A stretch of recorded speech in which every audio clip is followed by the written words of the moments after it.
saindo do The Enemy. Que tu resolveu? Como foi essa saída? Já tava com tudo alinhado para saber o que fazer? Não, já sei que eu vou sair, já sei que eu já vou entrar nesse projeto, já tenho esse aqui que já tá alinhado, tem tantas marcas me querendo, tantas empresas, como isso funciona?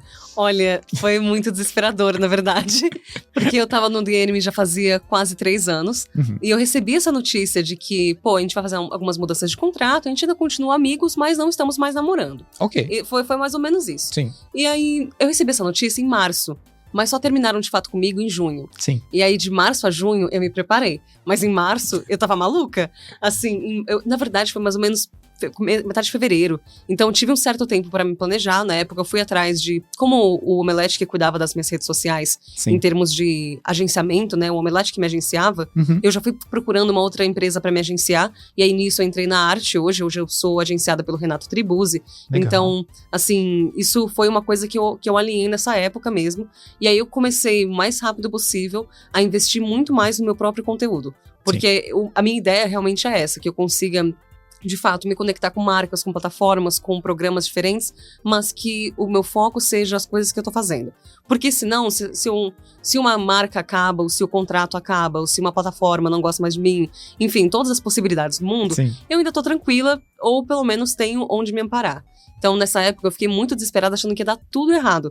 Mas acabou dando muito certo. E hoje eu considero que, assim, fui muito feliz no Omelete, fui muito feliz no The Enemy, mas eu considero que essa saída foi essencial para que eu conseguisse, de fato, alavancar minha carreira para um outro lado. Perfeito. Então, depois disso, eu foquei não só na minha parte de produção de conteúdo, mas também na minha carreira em esportes.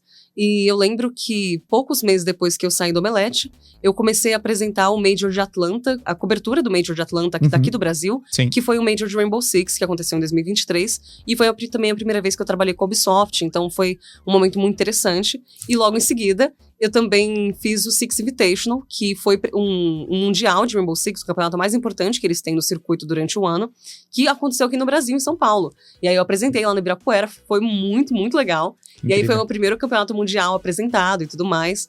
E daí foi muito mais esportes, mas também ainda mantendo muito contato com games. Então, eu tenho uma coisa que eu ainda tenho trabalhado é balancear essas duas coisas, porque não dá pra gente colocar tudo na mesma bolha. Sim, assim, próprio. a indústria de games, principalmente focada em console, em single player, não entra na mesma bolha de esportes. Então, são meios que até que se conversam, mas eles não são melhores amigos, sabe?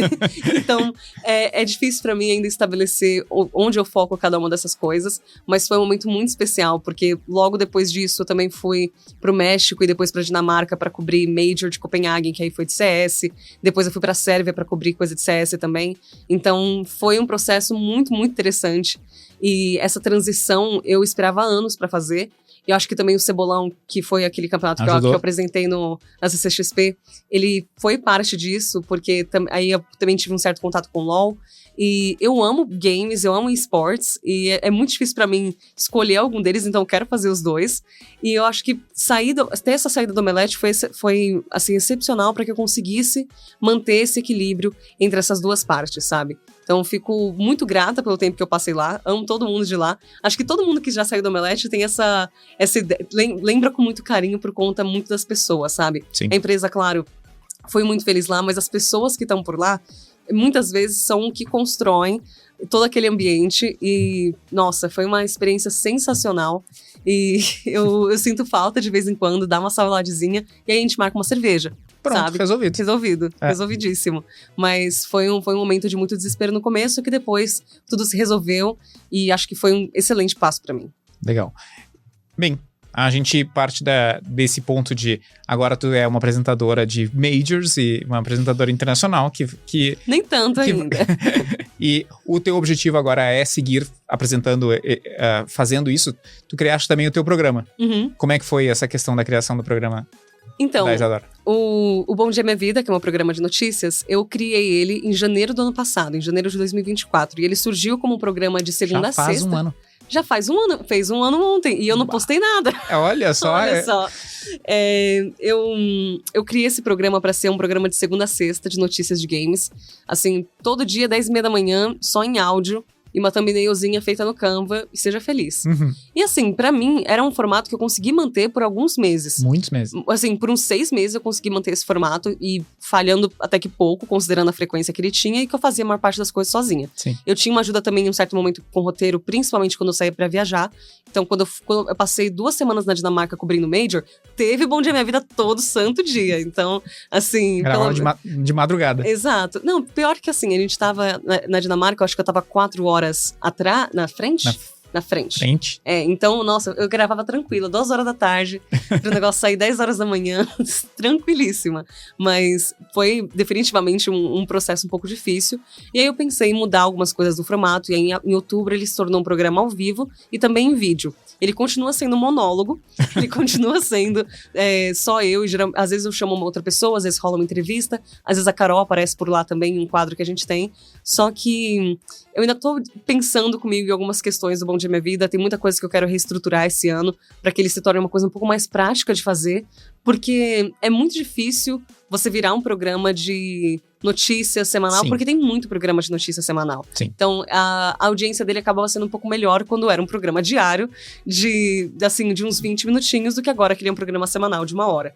Então, eu ainda tenho repensado bastante dessas questões para que eu realmente consiga conciliar não só a criação do podcast em si, mas também de outros conteúdos e de outros trabalhos que acontecem ao redor de tudo isso. Em relação à pergunta que você fez sobre a minha intenção de, assim, apresentar e tudo mais, eu quero muito continuar apresentando e eu queria muito, nos próximos anos, apresentar mais coisas em inglês. Porque agora, nossa, eu estou uma diva no inglês.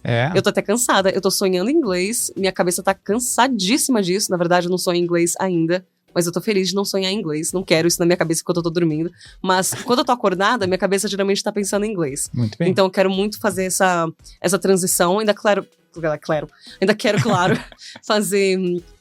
continuar fazendo meu conteúdo em português, mas eu quero fazer essa transição também para começar a fazer conteúdo em inglês, porque eu quero internacionalizar um pouquinho a coisa, sair Sim. um pouco da, entre aspas, bolha de quase 300 milhões de pessoas no Brasil e, enfim, expandir um pouco nesse sentido. Em relação a esportes, eu gosto muito de fazer entrevista, então eu quero continuar fazendo as coberturas que eu tava fazendo antes, tanto a cobertura, eu fiz a cobertura do México, da Dinamarca e a da Sérvia. Sim. Quero continuar nesse mesmo sentido, porque é uma coisa que eu me divirto muito fazendo, mas é muito divertido. Eu quero muito focar nisso, fazer mais conteúdo em inglês. E claro, obviamente, não significa que eu vou parar de fazer meu conteúdo em português.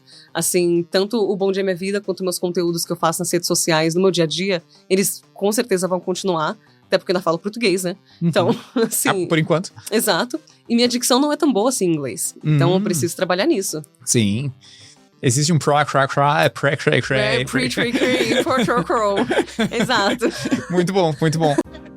O algoritmo tá de olho em você. Se não curtir, comentar e compartilhar, ele vai achar que você gosta de vídeos ruins e começar a recomendar uns conteúdos bem duvidosos. E a gente não quer isso, né? Então melhor garantir e assistir o episódio inteiro.